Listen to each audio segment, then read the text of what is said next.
Was sagst du eigentlich zu meinem Suzuki Swift? Ey, Markus, altes Haus, Alter. GIG, Alter. Digga, der Swift, absolut kranke Karre. Ich kenne mich ja nicht so krass aus mit Autos, okay? Ja. Markus kommt angefahren. Ich sehe Markus, ich muss lachen. Ich gucke das Auto an und sage einfach, Digga, was denn ein Swift denn her? Ohne Scheiß, der Swift Hybrid, der ist es. Oh, ich glaube, ich kann das Ding auch anheben. Lass meinen Swift jetzt. Ich kann den safe anheben. Ey, und heute ist es passiert. Wir haben 14:30 Uhr. Ja. Eigentlich wollten wir um 11 Uhr anfangen zu drehen. Ja. Aber der gute Herr, ich an der Stelle, sieht man mir vielleicht noch an, ich habe ein bisschen verpennt. Macht aber nichts aus. Denn die Backstube hat heute länger für uns geöffnet. Wie jetzt? Wir sind hier, guck mal, du kennst doch noch Volkan, mein Friseur, okay? Selbstverständlich. Und ich habe schon immer gesagt, komm, wenn du in eine neue Stadt kommst, such dir einen Barber oder einen Friseur und dann bist du connected zu der Welt. Ich, der damals hier frisch nach Heilbronn gezogen ist, Volkan kennengelernt, Haare geschnitten. Lange Rede, kurzer Sinn. Auf einmal stand jemand da mit Protein-Brownies, der gesagt hat, hey Mann, ich habe hier eine eigene Bäckerei, wo wir doch selber backen. Und das sind hier Protein-Brownies, probier die doch mal. Vorm Laden, weißt du, klassischer Smalltalk. Wenn man 12 Uhr Friseurtermin hat, der aber sagt, Bruder, noch 3 vor dir. Setz dich einfach hin. Dann wartest du ungefähr bis 18:30 Uhr an einem Freitagabend. Liebe Grüße an alle Barber. Ja, und jetzt habe ich Mike in meiner Kontaktliste. Und da wir im letzten Video, müsst ihr unbedingt vorbeischauen, einen Sauerteigstarter angefangen haben, zumindest mal einzukaufen. Wir haben ihn gekauft, ja. Dachte ich mir, komm, wir gehen heute mal zu den Profis. Ihr kriegt einen Einblick, ich lerne was dazu. Und vorm Training backen wir erstmal unser eigenes Brot. In diesem Sinne sind wir jetzt in der... Also wir gehen jetzt Brot backen. Ja, ne? also ich stehe da gleich drin mit 126 Kilo, Alter. Und bin hier am Brot backen. Der Okay. Nissan Micra wäre auch nicht schlecht, by the way. Oder der da. Weißt du aber, welcher auch krass wäre? Ja? Der Berlingo. Blende mal hier ein Bild vom Berlingo ein. Ja, das Thema Autos ist Oh. ja immer noch aktuell bei dir auch. Ja, ich hol mir einen Berlingo. Ja, das ist pädagogisch nicht wertvoll, was wir hier gerade tun. Ah, hier, der da vorne. 280 Grad. Das wird hier noch selber gemacht, da ist der Ja. Alles klar. Grüß Gott. Ja, hallo. Komm mal einfach durch. Ja, klar. Ja, ja. Ist schon Hi. fleißig. Grüß Gott, Markus, hi. Mike, hi. Ja, ich habe ein paar Proteincookies mal ausgetestet. Proteincookies? Ich dachte, wenn du schon kommst, dann kann ich das ja mal Ey, ausprobieren. ist so geil, Und oder? wenn du letzte Mal so furztrockene gegessen Ja. essen musstest. Ne, die waren gut. Das Die waren Bio. Brownies, gell? Ja, nein, ich meine die in deinem letzten Ach Video. so, Ja, genau. der Mann, ja. Jetzt Marc habe ich ist gedacht, er jetzt. Marc ich mache ist mal ein paar er Cookies. Proteincookies Geil. in weich und saftig. Ich hoffe, das Guck dir den funktioniert. Ärmel mal an. Also, Ja, Mike ist auch gut dabei. der ist sehr gut dabei. Bei Backe, ja. Ja, wie bist du aufs Backen gekommen eigentlich? Ja, ich bin Bäcker seit der Ausbildung. Also seitdem ich 16 Ja. mit 16 habe ich eine Ausbildung gemacht als Bäcker. Das war mies früh aufstehen, gell? Ja, 3 genau. Uhr geht's los. Genau. Und aber ich wollte das tatsächlich werden und habe es von Anfang an gemacht. Und irgendwann habe ich gesagt, in der Corona-Zeit, so jetzt mache ich mich selbstständig. Und du backst alles, was man da Genau. Also alles, was wir haben, machen wir auch selber hier im Haus. Ist also nichts zugekauft oder sowas. Ist alles selbst gemacht. Normalerweise arbeiten wir nur mit Butter. Oft, gell? Das ist mittlerweile ist ja viel Aufback. Und Genau, gibt es immer mehr, aber zum Glück im Moment ist so ein bisschen Wandel, dass immer mehr wieder alles selber machen und in Anführungsstrichen wie früher. geil. Ja, 100%. Genau. Deswegen der gute alte Sauerteig. Genau. Arbeitest du da auch mit dem Starter eigentlich? Nein, da habe ich keinen Starter. Meinen Sauerteig habe ich selber gezüchtet aus Spätburgunder Trauben. Okay, was? Genau. Also Leute, hört uns ganz wild, gell? Ich habe da in diesen popligen Starter geholt, gell? Und hab dann angefangen zu Ja, machen. also ich aber- wollte keinen Reinzuchtsauer aus dem Labor, sondern ich wollte alles von Grund aus der Region. Also wir kaufen auch alles aus der Region, soweit es geht. Geil. Und deswegen habe ich den geil, Sauerteig Alter. auch mit Hefen aus der Region gezüchtet quasi.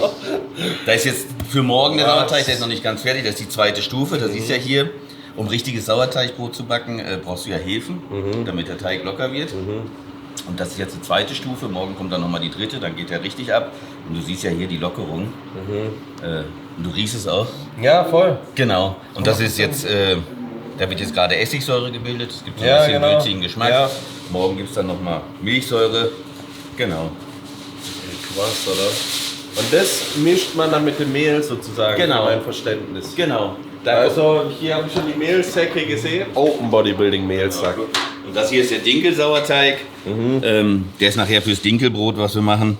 Sieht perfekt aus für dich, Urs, als angehender Hobbybäcker. Ich wollte gerade sagen, so ein Ding brauche ich auch noch zu Hause. Ja, genau. Da geht halt ein bisschen mehr rein. Wir machen ja gleich Teig. Das ist ein bisschen eine kleinere Menge. Da müssen wir gucken, dass der Knetarm die Menge oder den Teig auch mitnehmen kann. Ja. Genau. Heftig. Wie tut man sowas so zusammenrechnen, wie viel Bedarf dann da ist, weißt du?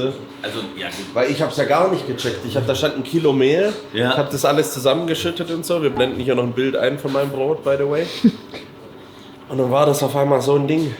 Ja. Also da hätten 3 Familien dran essen können. Ja gut, Kilo Mehl, dann hast du Ja. nachher 1,8 Kilo Teig oder je nachdem wie viel. Okay, also du Zutaten rechnest und das schon aus dann, Ja, oder? genau. Also das ist immer prozentual aufs Mehl bezogen, die Zutaten. Heulen, Alter. Ah ja. Total echt. Hast du einen Ofen im Gym? Wir haben jetzt tatsächlich geguckt und da muss eine Sonderlieferung her. Weil ich kann es dir off-cam erzählen, wo das Studio ist und so. Und da kann man noch einen schönen Outdoor-Bereich machen, weißt du? Ja. Aber sonst ist das Haus ja noch da, mein Bruder wohnt ja dort. Und Okay. ja, da kann man schon gut backen. Ja. Ja. Wie muss ich mich hier jetzt ready machen? Ja, willst du ein T-Shirt? Aber das, ich habe nur eine Ja, gib mal, 2XL. gib mal 280 Grad, da drücke Ja. ich mich rein. Okay. Die noch schön soft, die müssen noch ein bisschen auskühlen. Das ist jetzt Wie 100 werden die so soft, die Cookies? Ich bin ja Cookie-Spezialist, muss Ja, man einmal sagen. durchs Fett, was drin ist Ja. tatsächlich. Also hier ist jetzt ein bisschen weniger drin und dann durchs Backen. Okay. Weil Und- das in dem Fall, aber da war auch eine Menge Fett drin bei den Cookies, die Markus letztes Mal mitgebracht hat. Ich mag die. Die waren ja, Ja. staubig.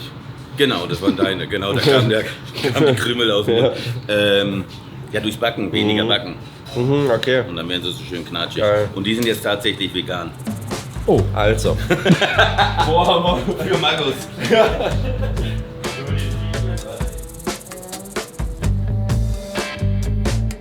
Was nicht passt und passend gemacht hier. Gell? Deswegen. ach so. Die ersten Hangtops. Aber das ist eine Linkshänderschere. Ja, aber das geht gut. Ja, du kennst dich schon aus. Ja, die Leute kommen immer zu mir und wollen, dass ich die Ärmel zerreiße, weißt du? Schon ein paar von zerrissen. Heute in der Backstube, meine Damen und Herren. So. Rein in die Schürze und ab in die Backstube. Hallo. Ich bin die neue Thekenkraft. Sehr gut, wunderbar. Tatkräftige Unterstützung, Jawohl. die wir gebrauchen. Ja. Ich muss den Teig kneten, wissen Sie? Wunderbar. So Bäckermütze. Ich frage mich, ob man das auch essen kann direkt schon.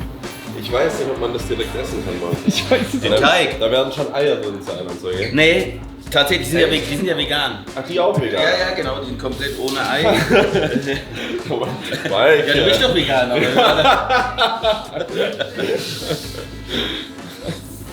Nee, ich wollte es einfach mal vegan ausprobieren. Da sind jetzt halt Ey, ohne Scheiß. Ackerbohnen, Isolat drin, Ja. Proteine, also Isolat und Protein, genau. Und jetzt mal gucken. Krass.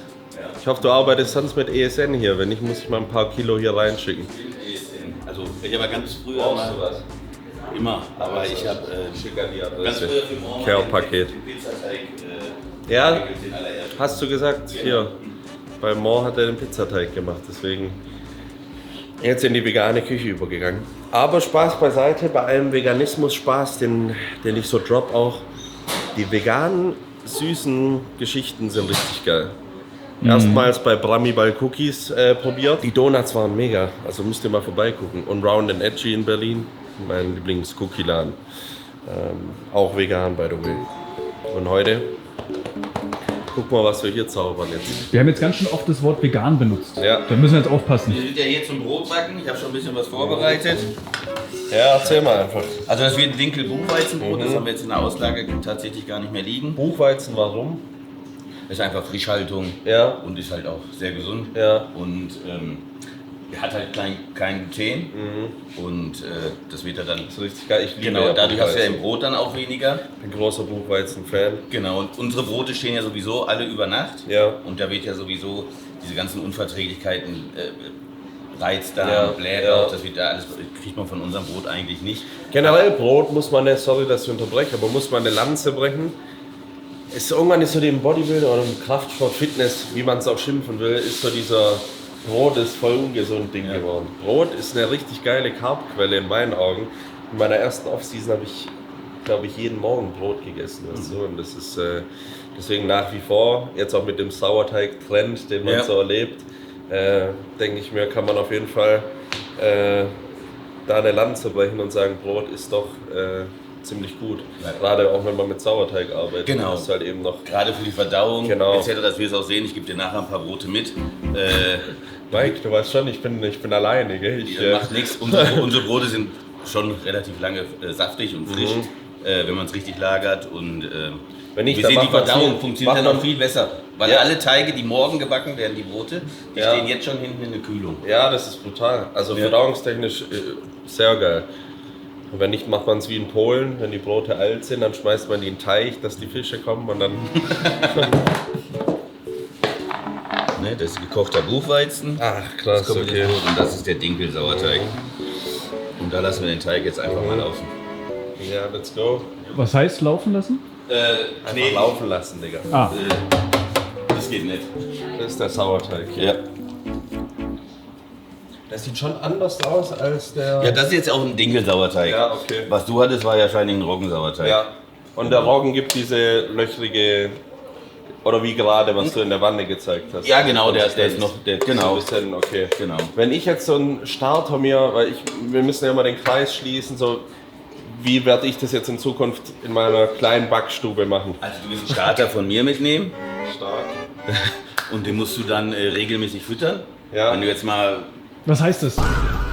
also ein bisschen füttern mit Mehl und Wasser. Das sind ja lebende Milch- und Essigsäurebakterien und die wollen ja ernährt werden. Und deswegen muss man den, wenn man den jetzt mal 2 Wochen stehen lässt, so ist das kein Problem. Meiner ist mittlerweile so stark, da gehen auch 3 Wochen. Aber dann sollte man den mal wieder füttern und dann treibt er gleich wieder, damit die Mikroorganismen einfach wieder Nahrung haben. Okay, Also geil.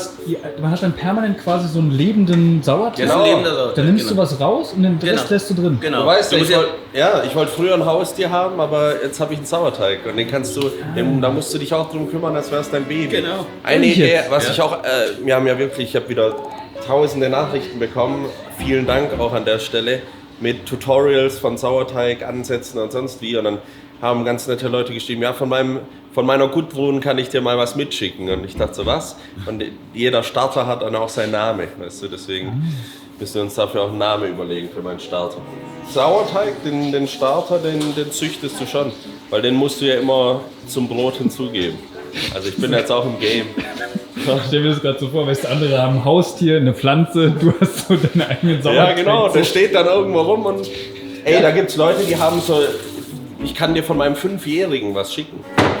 Weißt du, so die lassen der ist dann schon da 20 Jahre am Start. Wird der denn auch besser mit der Zeit? Ja, Der wird immer stabiler und je nachdem, du hast ja gesehen, wie unserer gerade schon treibt, der ist halt so stabil und gut. Meiner ist ja jetzt erst 4,5 oder 5 Jahre knapp jetzt alt. erst. Und der- Wie so Genau. ein Tamagotchi-Lifestyle. Ja, genau. Der wird immer wieder weiter, man nimmt immer wieder was weg und setzt wieder neu an.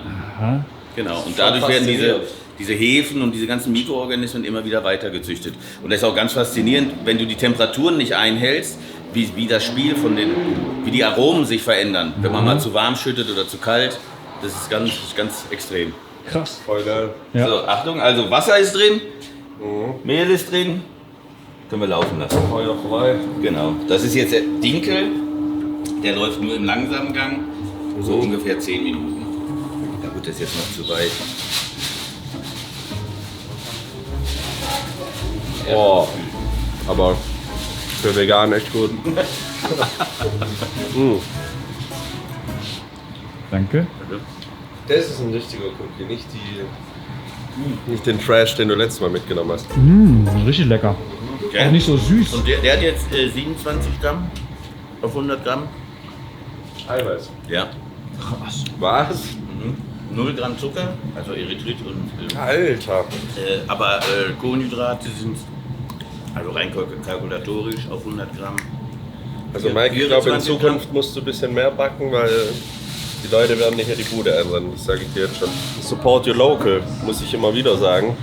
Leute, die noch richtig backen, das ist Arbeit ohne Ende. Du kannst natürlich auch zum Discounter gehen und das dir aber das alles aufbauen. Aus der Kramkiste rausziehen, ja. Das ist so. Aber bei uns ist halt alles Handarbeit und Geil. Ja. Top. Ja, wenn der Ofen gleich heiß ist, können wir das Brot einschießen. Hier muss noch einen Moment. Ich glaube, ich werde Bäcker einfach. Aber dann hast du eher hier so. Aber dann verschiebt sich das ein bisschen von oben Ja. zur Mitte. Ja, ist ja normal. Irgendwann muss es ja, das ist ja der normale Weg. Genau. Wie viel Uhr stehst du aber auch? Tatsächlich um 2 im Moment. Echt jetzt? Ja. Also du bist immer noch so alte Schule, was das angeht. Ja. Also gut, wir fangen relativ spät an für eine Bäckerei. Also normal in vielen Bäckereien ist auch schon Nachtschichten, wo dann abends um 10 Uhr losgeht oder abends um 9 Uhr. Bei uns kommt der Erste um 2, schaltet den Ofen an, macht den Sauerteig, die letzte Stufe. Ich finde aber, das hat so was Meditatives irgendwie. Ja, das ich habe dich da von draußen beobachtet, was so die Kekse hast du da gerollt und zugeschnitten. Ist glaube ich schon geil, kannst du den Kopf auch ein bisschen abschalten. Auf jeden Fall. Vor allem wenn du das Handwerk beherrschst, so wie du in dem Fall, glaube ich, kannst du dann... Klar, es macht Spaß, hat was Meditatives, wenn man es als Hobby macht. Ja, wenn man es natürlich geschäftlich macht, dann ist man dann völlig bist weg, du ja. am Arsch. Genau. Das ist ja mit allem so. Ich gehe auch nicht ins Studio, weil ich da jetzt... Ja, also...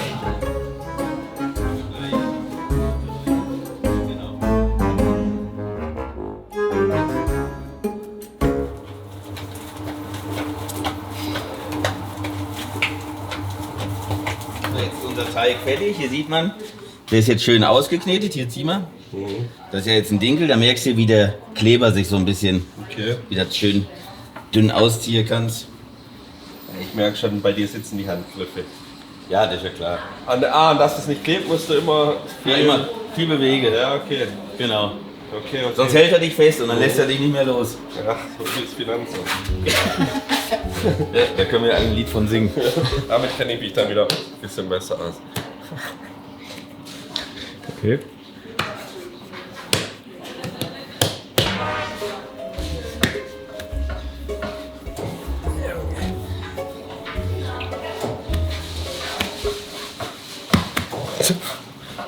Das fühlt sich an, als würde es einer rumschrauben, Alter. Nicht, dass ich... Das ist aber auch manchmal so ein bisschen Aggressionstherapie, oder? Ja, auf jeden Kannst du schon richtig reingehen. Das ist ja mal ein prächtiges Ding hier. Genau. Alter, das ist ein Ding hier, sag ich dir. Richtig geil. Wie viele Brote werden aus dem jetzt? Das wären 12 Brote. Krass. Kann man da auch ein fettes Brot draus machen? Ja, ist aber schwierig zu backen. Also Ja. geht schon so ein Steuer, also das ist jetzt fast tatsächlich, nee, das ist zu viel. Also rein klar, man kann alles machen, nur das ist ja dann, muss dann so lang, weil als Ganzes, wenn das jetzt noch reift über Nacht, wird das ja so ein... Also zum Verständnis nochmal, ich mische den Teig an mit dem Starter, den ich von dir krieg. Genau. Ich forme den Teig, ich mache den in meine Schale und lasse den ruhen. Genau. Das ist die richtige Abfolge, Also, oder? klar, wenn du zu Hause, je nachdem welches Brot du backen möchtest, Ja. beim Dinkel oder Weizen ist es so. Wenn du jetzt aber Roggen machen möchtest, machst du den Teig, lässt ihn eine halbe Stunde liegen, formst den dann, lässt ihn dann wieder eine Stunde ungefähr stehen. Kannst du keine Armsession machen und danach Ja. backe. Gut, alles klar. Wir wiegen jetzt 920 Gramm ab und wenn es nachher gebacken ist, durch diese ganzen Backverluste und Gärverluste, sind es nachher 750 Gramm. So ältere Damen auch in Polen, die so die Pierogi und so zusammen basteln. Weißt du, diese kleine Fingerfertigkeit, die du da brauchst. Oder Manti oder sowas, Ja. weißt du? Mega. Ich esse die dann halt dann gern. Das ist meine Fertigkeit. Ich kann viel essen. Die letzten. So. Ja, es gibt verschiedene Möglichkeiten. Also du kannst zum einen, also beim Roggenbrot zum Beispiel, ein Sauerteigbrot, was du dann zu Hause auch backen möchtest, da würde ich am besten immer so aufarbeiten. Auf die Hand legen, überschlagen, drehen und dann irgendwann immer enger werden. Und dann hast du ein rundes Brot. Alter. Ja genau, nee, so einfach ist nicht. Du bist Rechtshänder, gell? Ja. Ich bin Linkshänder. Ja, stark. Ja, warte, ich habe jetzt so gemacht. Ich musste nichts. Genau so. Guck mal her. Genau, du musst einfach hochnehmen und dann immer auf die Hand wieder legen. Das ist schon schwierig, man kann auch einfach so immer leicht hochziehen und immer gleich drehen. Genau, der ist schon nicht schlecht. Und ruhig die Hand ein bisschen ins Mehl, damit es nicht klebt.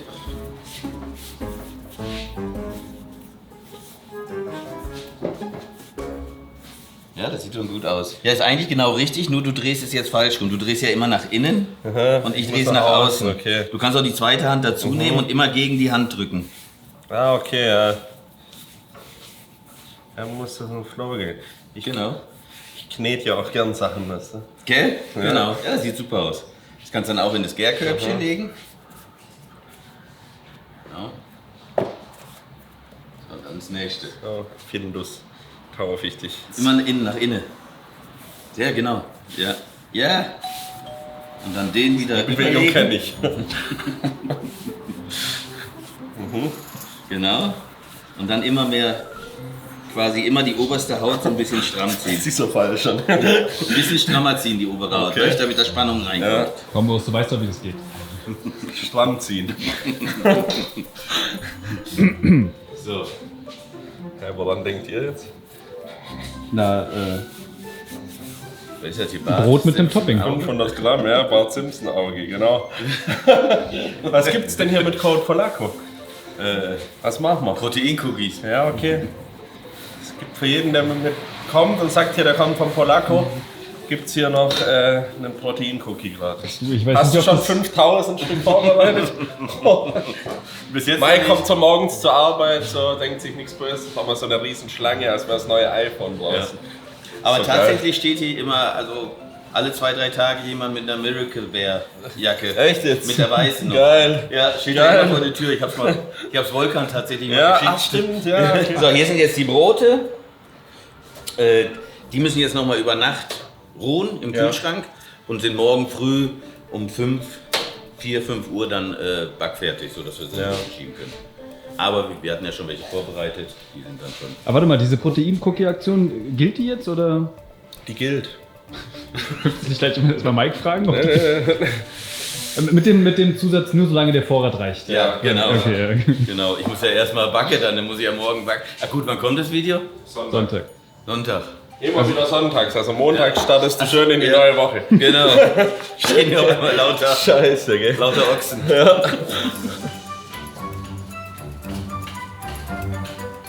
So. Ah, wieder der Lieblingsspot. Ich wollte Diesmal gerade mit sagen, wir Schokocookies. haben- Ja, aber die habe ich 2 Minuten länger gebacken. Ne? Die sind größer. Kann man da auch schon mal naschen? Ja, kann schon naschen, aber ja gut, ich esse immer erst, wenn es ausgekühlt ist, damit ich das richtige Aroma habe. Ich mag es aber nicht Weil ausgekühlt. warm schmeckt natürlich alles gut. Ich fange dann hier an, gell? Guten Morgen, So. Scheiße, du musst den ganzen Tag naschen, wenn du hier bist, Mike. Ja, Okay. deswegen. Deswegen hat er ja so dicke Kanonen. Ja, Was genau. denkst du denn? Du musst noch ein paar Curls machen, dann passt es. Oh, der Schoko schmeckt auch richtig gut. Wenn du wartest, bis der Brotteig aufgegangen ist, kannst du ja auch ein kleines Armworkout. Natürlich, Stell ich dir hier. Man kann hier ein paar Ja, Klimmzüge machst machen. du. Geil. Ja, machst du die Pull-Ups? Ich hält's wahrscheinlich nicht. Okay.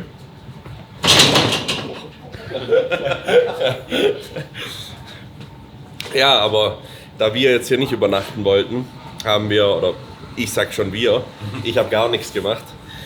Mike war so nett und hat den Teig, was ihr drüben gesehen habt, schon vorbereitet gestern, so dass wir jetzt eben den fertigen Teig hier haben. Ah. Es ist gut, dass ich das jetzt lernen und wiedergeben kann, so lernt man ja am besten, habe ich Genau. gehört. 3 Stunden stehen lassen, den Teig dann verarbeiten und dann über Nacht stehen lassen. In der Kühlschrank. Richtig? Im Kühlschrank. Okay. Genau. Genau. Muss ich das dann bei mir auch so machen, oder? Je nachdem, was für ein Brot du backst. Wenn du Okay. nachher Roggenbrot backen möchtest, brauchst du das nicht. Okay. Aber bei jetzt Dinkel oder Weizen muss man nicht.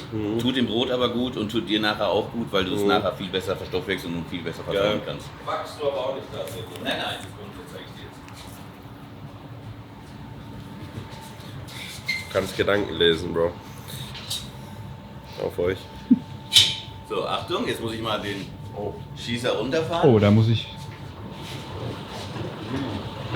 Am Schießer, wo wir gerade Klimmzüge gemacht haben. Die Dinger nehmen und das einmal drehen. So leicht lösen die. Ja, genau. Einfach irgendwie, genau. Ist das Schon gut geschult hier. Vorne? Ja, das ist egal.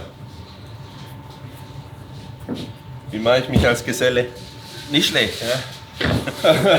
Warum schneidet man ein? Da ist einfach so ein bisschen entspannen und einfach eine andere Optik hat. Die haben ja verschiedene Optiken. Gut, das sieht man jetzt nicht mehr. Genau, ich versuche, jetzt schneide ich es dreimal so, da schneiden wir jetzt so eine Raute drauf und dreimal so. Ne, ruhig flacher. Nicht mit der Spitze, sondern so drüberziehen, ne? Das hat so eine richtige Haut gebildet. Mit Gefühl. Also mehr schneiden, nicht reißen. Okay. Oder vielleicht das Messer auch stumpf. Das Messer ist bestimmt stumpf. Nein. Genau, guck. Also ein bisschen so. Jetzt. Genau. Die Übung macht den Meister. Ah, ja. Das heißt, jedes ein Unikat. Ja, genau. Also jetzt kannst du mal einschießen, nach vorne einfach. Genau, der ist einmal. Okay. Genau, jetzt weiter.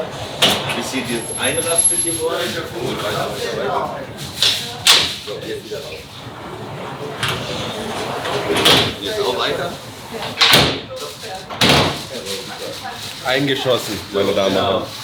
So, ich drücke jetzt Start. Ich habe natürlich meine Backprogramme hier im Computer hinterlegt. Und jetzt hörst du auch den Schwaden. Jetzt kommt der Wasserdampf. Wie lange backt das Brot bei dir jetzt? Dieses hier backt eine Stunde. Also doch auch. Ja, genau. Das backt Also jetzt wie im Ofen daheim auch. Das backt jetzt eine Stunde, genau. Also ich habe jetzt ein bisschen kürzer natürlich, weil da weniger drin sind, aber die Backzeit brauchst du trotzdem. Ja. Sonst die Hitze geht halt nicht rein. Hier kann ich jetzt von den Temperaturen ein bisschen runtergehen, weil sonst wird es relativ schnell schwarz werden. Da kannst du dir ja vorstellen, das ist ein 10 Quadratmeter Backofen, da haben wir jetzt 6 Brote drin. Das ist natürlich nicht so die Welt. Ja, klar. Genau. Also haben wir jetzt eine Stunde Zeit, Cookies zu essen. Habe ich richtig verstanden. Ja genau. Jetzt wird gegessen. Die sind unfassbar gut. Fahrt einfach so drunter, Ja, wie so. genau, einfach so drunter schießen, unterdrücken, genau. Das ist so ein Vibe, sag ich euch. Wie sieht's aus? Sehr geil. Wie normal immer beim Türken, weißt du? Ja genau. Wenn der reingeht. So, Bruder. Dann drehen die das immer so. Nochmal nachgeschossen. Ja, ein bisschen Braucht doch ein bisschen. Ein bisschen muss es noch. Das siehst du sofort. Sehe ich gleich, ein bisschen muss es noch.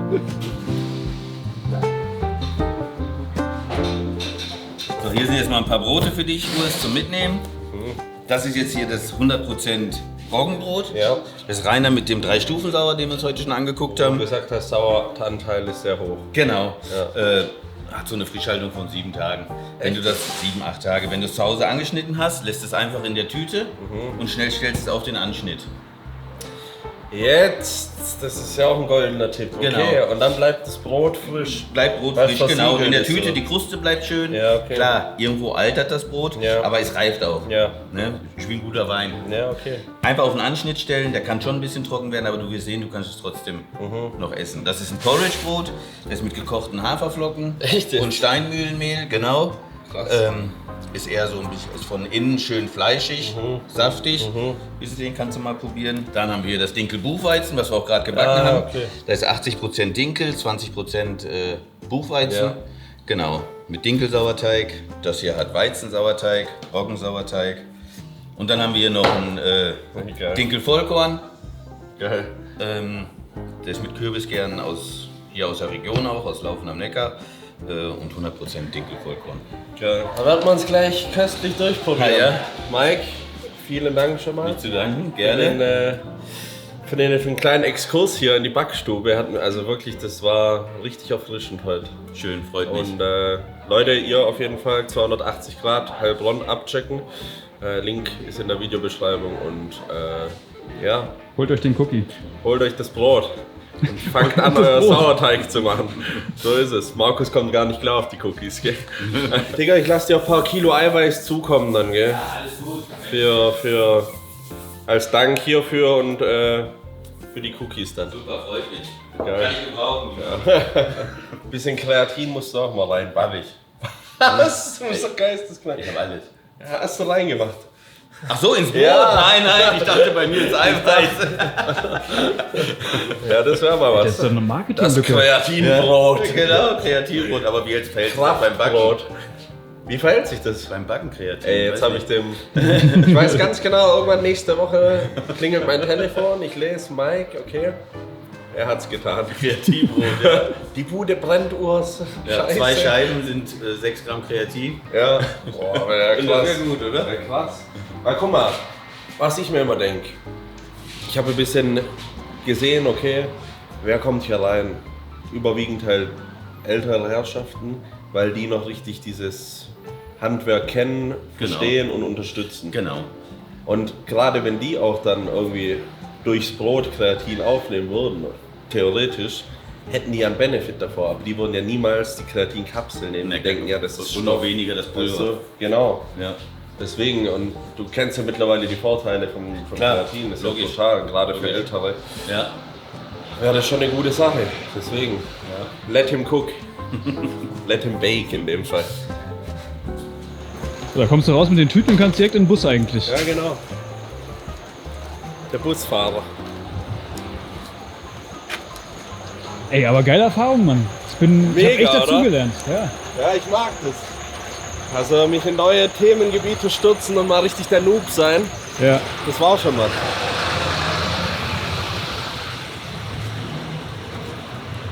Wollen wir einfach mal hier.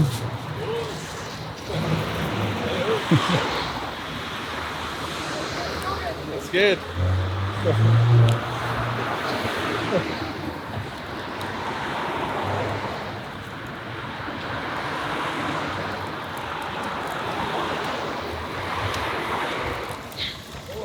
Hey, alles klar? Ja? Das. Jawohl, danke.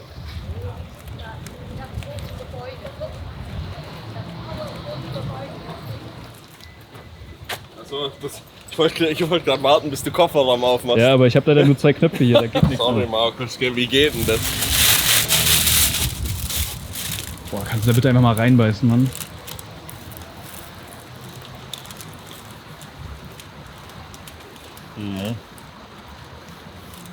Puh. Ist gut? Eine Stulle auf die Hand. Scheiße, war ich noch ein bisschen Belag dafür. Mhm. Wollte auch was abhaben Ich eigentlich. weiß nicht.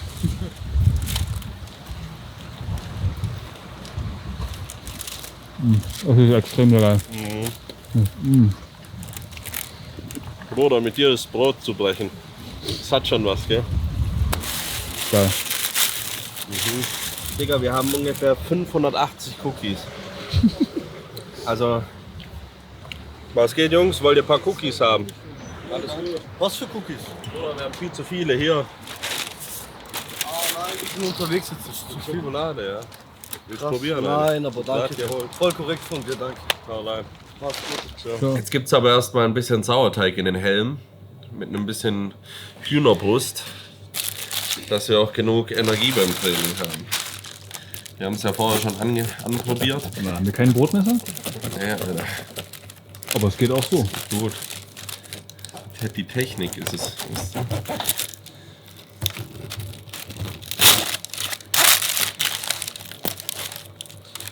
Das muss ja so wie im Mittelalter gemacht werden. Was haben wir hier noch? Ich habe was besorgt. Eine Bio-Almbutter. Ah, dein Signature-Käse hast du da auch dabei. Ja, ich mache mir eine Stulle mit Butter und mit Käse und mit Chicken. Die Mama schaut ja auch mal die Videos, liebe Grüße. Wer isst eigentlich noch klassisches Abendbrot? Gibt es das bei euch zu Hause noch? Also kommentiert gern mal. Gibt es das bei dir irgendwie? Das gab es bei mir früher immer. In der Familie war das so ein Standardding. Abendbrot war eigentlich immer so der Klassiker. Jetzt gleich aufpassen, was es da für einen Pump gibt. Aber wir müssen auch das deutsche Kulturgut wahren. Ich weiß nicht, ob es noch andere Länder gibt, wo es so ein klassisches Abendbrot gibt oder so eine Brotzeit, wie man es auch immer nennen will.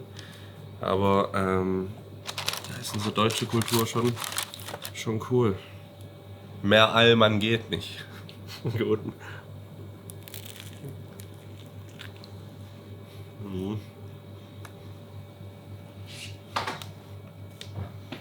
Boah. Ich glaube, wir müssen das Abendbrot wieder salonfähig machen im Sport. Bro. Vielleicht noch ein Cookie jetzt rein? Nein, denn wir müssen umschalten. Und zwar wird jetzt die Brust auseinander gepflückt. Und dafür brauchen wir noch ein bisschen, auf den Sauerteig brauchen wir noch ein bisschen was oben drauf. Ich brauche jetzt hier meine Goated Combo. Und zwar brauche ich ein bisschen Stimulantien, ich bin schon gut durch. 3/4 Scoop, weil der ist echt potent. Dann brauchen wir was für den Pump. Ich meine, der Sauerteig wird schon sein Zoll erfüllen, deswegen 1 Scoop. Sour Watermelon und das passt ultra gut zusammen. Und es gibt noch einen Scoop Kreatin. Da platzt ich ja schon vom Zugucken, Alter, von der Kombi. Die Kombi ist sowas von geil. Mit Code Polacco bei esn.com. Wisst ihr ja Bescheid. Schaut da gern vorbei.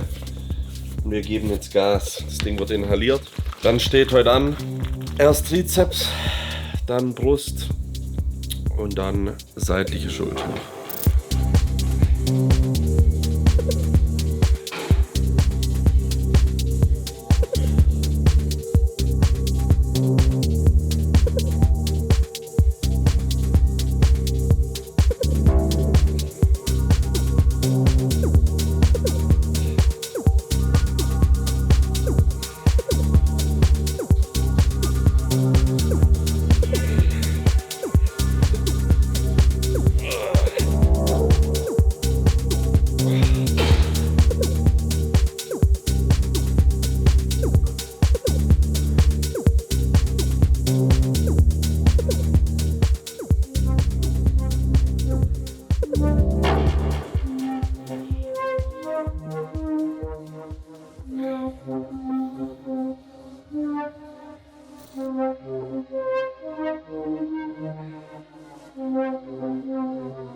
Ich glaube, das Brot kommt gut rein langsam.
Ich glaube, das ist der richtige Moment, jetzt dich zu fragen, ob du denn schon deine Haarentfernungscreme benutzt hast. Bro, ich weiß nicht, es wächst extrem schnell wieder nach bei mir, aber...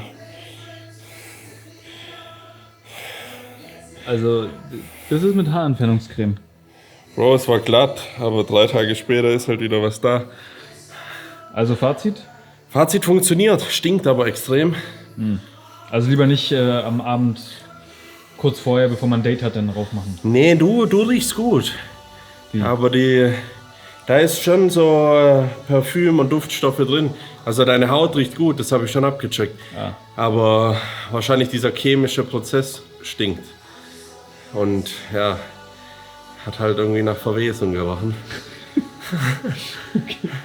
Ich habe noch nie Haarentfernung. Und ich empfehle es jedem Bodybuilder im Oberkörper halt. Weil Beine kannst du, glaube ich, ziemlich glatt rasieren, aber bei mir ist es immer stressig.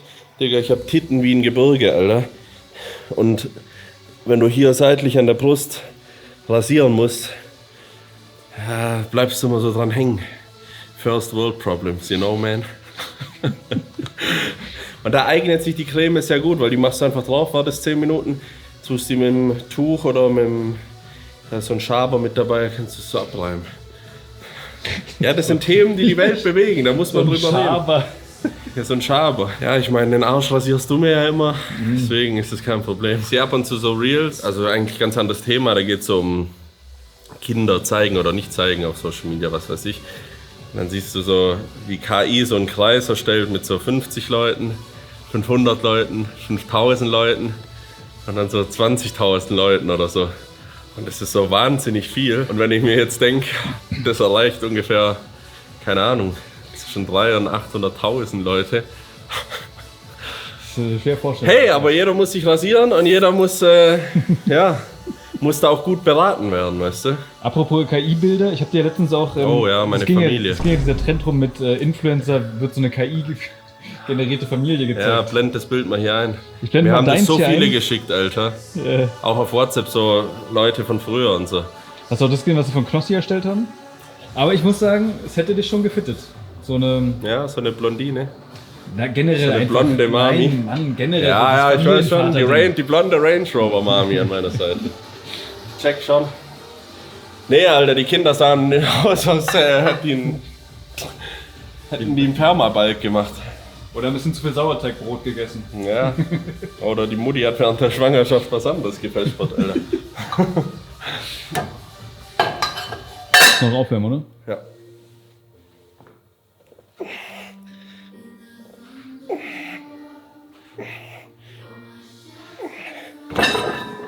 Ich muss ja jetzt von Kraftausdauer, muss ich wieder auf Kraft gehen. Bei Weil? den Summer Games habe ich 100 Liegestütze am Stück gemacht. Am Stück, ohne Mann. Pause. Ja.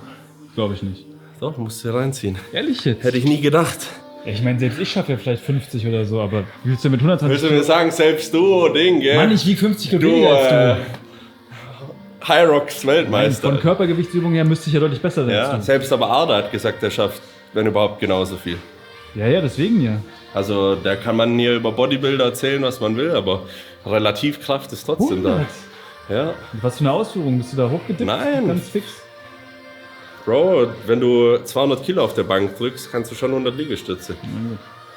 Ich drück leider ganz Knopf, aber ich kann es nicht mal einschätzen. Das war früher immer so. Ich habe mit Leuten trainiert, da war einfach 100 Kilo auf der Stange und du musst es irgendwie machen.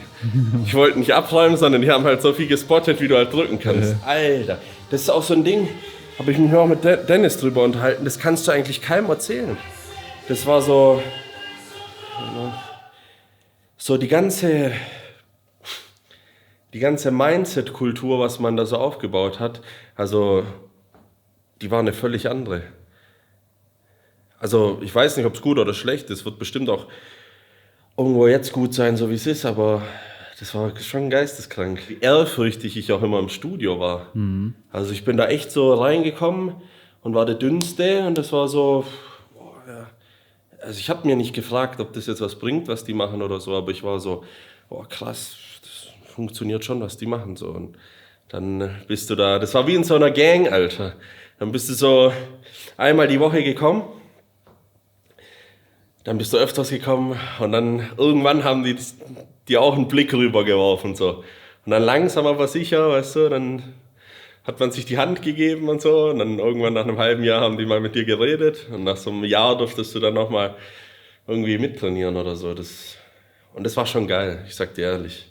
Es war schon eins der, also so eine Trainingsjugend, wie ich aufgewachsen bin, würde ich mir für viele junge Menschen da draußen auch wünschen, sag ich dir ehrlich. Weil da lernst du halt viel mehr als nur jetzt irgendwie Training. Es geht ja auch nicht nur darum, Muskeln aufzubauen, sondern auch viel fürs Leben mitzunehmen und so. Und so ein bisschen Demut, Ehrfurcht und Geduld halt auch, ne? Geduld, genau. Dranbleiben, so Consistency. Das ist heutzutage nicht mehr so der Fall. Du hast halt alles accessible.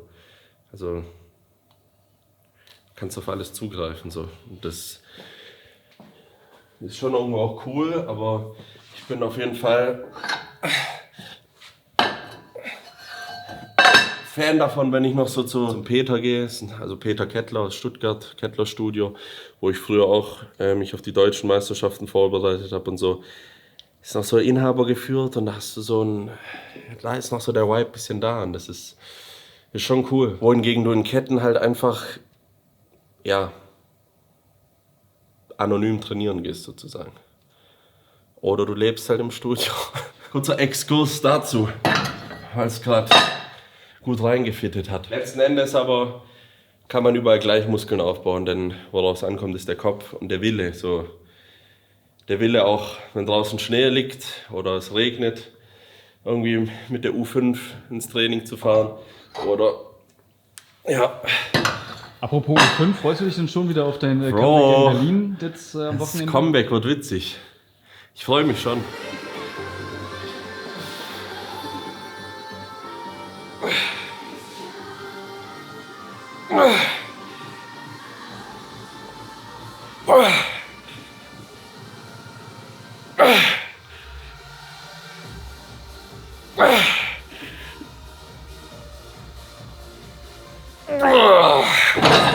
Alter, das ist doch 3 Wiederholungen mehr, Mann. Verrückt, es geht wieder los. Urs Kaliczynski ist wieder im Tunnel, meine Damen und Herren. Ich glaube, das war krass gut mit der Pause, sag ich dir ehrlich. Oder sag ich euch ehrlich.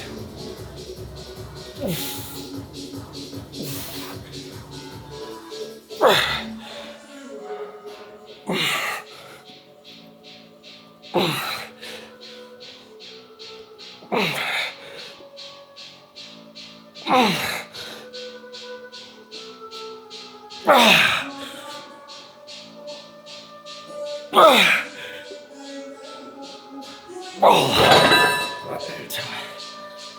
Puh.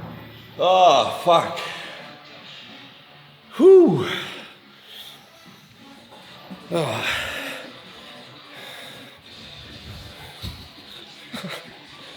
Ja, was ist das? Gebirge. Das Gebirge. Brustgebirge. Das Brustgebirge, Alter. Schwer zu rasieren. Ja, ich würde sagen, wir machen hier noch fertig. Für euch ist jetzt hier vorbei. Ich mache jetzt danach noch Schrägbank an der Multi und werde dann noch mit Seitheben abschließen. Aber wir sehen uns nächstes Mal wieder. Folgt rein. Road to 700, glaube ich, gell? Ja, Mann, heftig. Also vielen Dank an alle, die schon abonnieren und wäre korrekt, wenn ihr noch weiterhin abonniert. Gebt ein Like, schreibt einen Comment und wir sehen uns nächstes Mal wieder.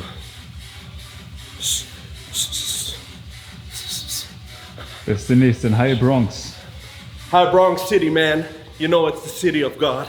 It's the city of angels. It's the city of hip hop, man.